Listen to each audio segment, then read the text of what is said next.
Hello, Unbreaking here with a look at the LEGO Technic Firefighter Aircraft set number 42152. Whenever LEGO Technic releases a large airplane like this, it is always an exciting time. But does the lack of a gearbox prevent it from being a good set? Let's find out. First, let's start with the box, which looks pretty good. Let's open it up and see what's inside. We get 4 numbered bags, 3 of these 3x19 frames, 2 of these brand new curved panel pieces, which are absolutely amazing. Take a look at them from every angle. We also get the sticker sheet as well as the awesome instructions. Here's the complete parts list for this set. The building process starts with the following gear rack module. We add a rubber band here, and this is the start of the mechanism that activates the propellers. Then a 3x19 frame is added, followed by some more beams. Now, this is the most interesting part of the build. We add a few gears, and some more are added, and now we can see exactly how this mechanism works. The gear rack activates the gear system, which actually has a massive increase in speed. The gear system uses a one-way system for the gear rack so that it can go back without spinning the propellers backwards. Then, this strange part is built up, which is connected on the inside to reinforce the structure. Then, the following axle with the flip-flop beam is connected.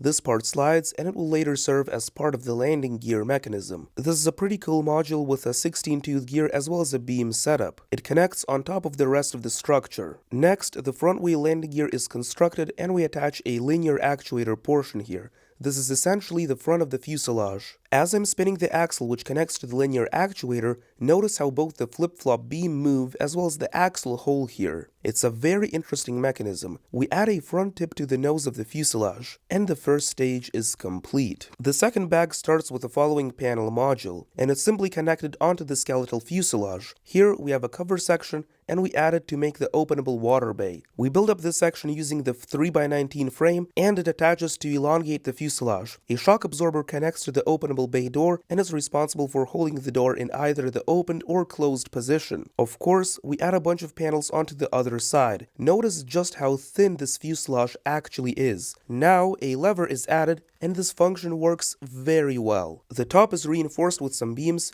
and so is the bottom. Before the top part is paneled up, I'd like to show you the beautiful mechanism once again. Look at all those gears. It's such a beautiful function. A bunch of panels are added on top, covering this amazing mechanism. Some small 12-tooth gears are added on either side of the landing gear axle, and the second stage is complete. We start with the following black section, which connects to the nose of the airplane. A few more small panels and beams are added, and we also build up the following section using those brand new yellow panel pieces that we saw earlier. These go in the front, and then the nose panels roll up, creating the shaping. Some flexible axle pieces are added on either side, then some red panels are secured to the bottom. Now we focus on the rear section by adding some panels here. There is also a panel on top, and now we build the vertical stabilizer, which attaches just like so. Some large panel sections are attached to either side. Then the following yellow part is constructed, which connects here, serving as the opening part that allows you to add bricks here. The elevators are secured on top of the tail. By the way,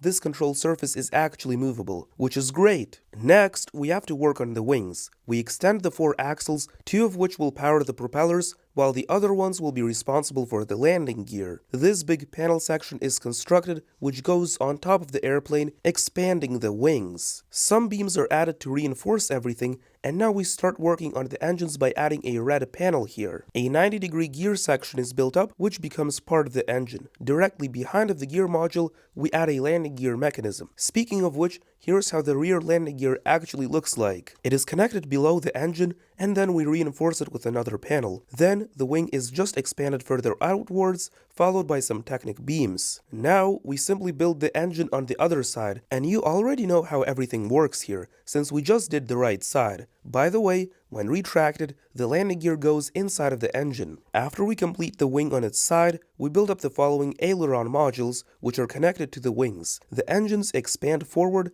we attach the propellers as well as some curved red panels on top of them. Before we take a look at all the functions, make sure to subscribe to receive my review of the rest of the March sets. No pressure though. No pressure. My favorite function of this airplane is easily the ability to pull back the lever below the airplane and activate the propellers. It is so satisfying, and it is honestly the perfect stress reliever for me. It is similar to a stress ball because with a ball, you have to squeeze it with force, and with this, you have to pull the lever with force. and for some reason, it just gives you a level of satisfaction that simply cannot be explained with words. By the way, if you spin them fast enough, eventually the blades can fly away due to the centrifugal force. I love running around with this airplane while moving the propellers. It is so much fun to play with. There's a small knob on either side of the airplane, which is responsible for the landing gear mechanism. The front wheel just goes inside of the fuselage, but the rear wheels retract below the engine. It is very satisfying to look at, and it functions in a very cool way. It is similar to how the landing gear works in a Q400 airplane, but in that one, the landing gear goes to the rear, and not to the front. If you know of a real-life airplane where the landing gear works exactly like the one in the LEGO model, folding right under the propeller, please let me know in the comments. By the way, you actually have to turn it quite a lot in order for the landing gear to fully retract or deploy, so I suggest just sliding your finger along the gear knob for maximum efficiency. Behind the wings, you can open up some panels which reveals a compartment to which you can add water in the form of round 2x2 transparent blue bricks. I tried adding real water, but it just instantly leaks out and it won't stay even a little. Inside, you can see a shock absorber which simply locks the open and closed positions of the door. You can fly up to something, open the water bay, and then fly away. It's a pretty fun play feature. I thought I should point out that the door cannot open all the way